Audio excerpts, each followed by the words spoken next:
Visi dan misi yang disampaikan dari ketiga pasangan calon presiden dan calon wakil presiden untuk pemilihan umum 2024 tengah menjadi perbincangan dan pertimbangan bagi para pemilih. Utamanya visi misi yang menyinggung lingkungan, isu pengembangan ekonomi hijau atau green economy menjadi salah satu fokus yang didorong oleh masing-masing kubu. Program ekonomi hijau bertujuan untuk menciptakan perekonomian Indonesia yang juga menitik beratkan pada proteksi lingkungan. Berikut berita selengkapnya untuk Anda.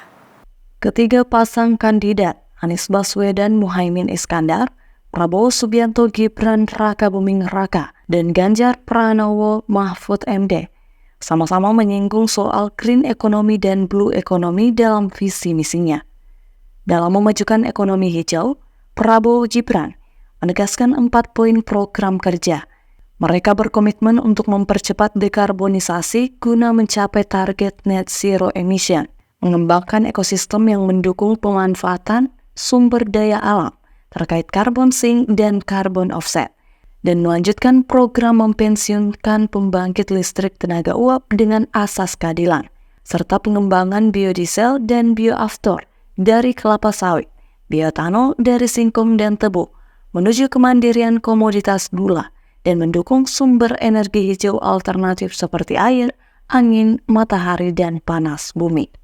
Sementara pasangan Ganjar Pranowo Mahfud MD akan mengakselerasi transisi energi dengan memanfaatkan energi baru terbarukan atau EBT. Menargetkan porsi EBT sebanyak 25 hingga 30% dalam bauran energi hingga 2029. Mendorong penggunaan sumber energi lokal berbasis EBT untuk mendukung gugus penghijauan ekonomi Indonesia.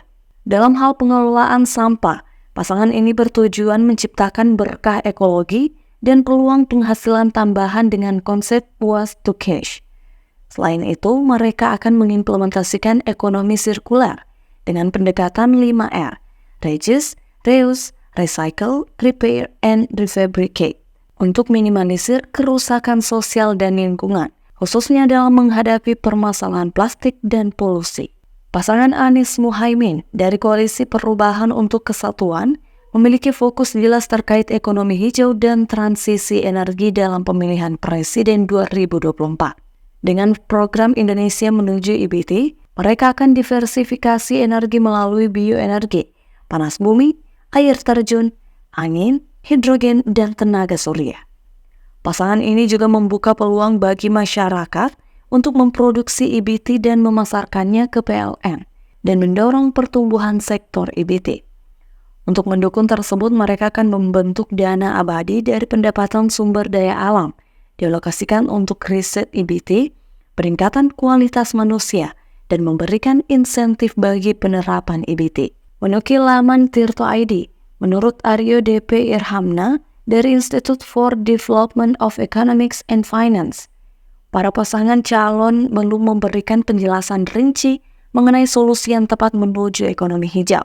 Irhamna merujuk pada debat Cawapres beberapa waktu lalu yang dinilainya banyak mengabaikan poin substansi terkait tema lingkungan.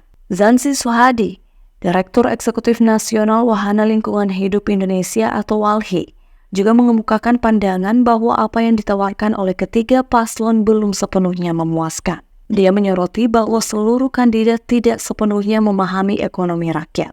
Sementara itu, Dimas Arangga Radiandra, Direktur Eksekutif Energy Watch, melihat masih adanya kesenjangan pemahaman terkait kondisi energi di Indonesia. Dia mencatat bahwa ketiga pasangan calon belum sepenuhnya memahami target dari peta jalan energi baru terbarukan yang sudah ada saat ini. Rahmatia Taslia Ramadhani, Unhas TV.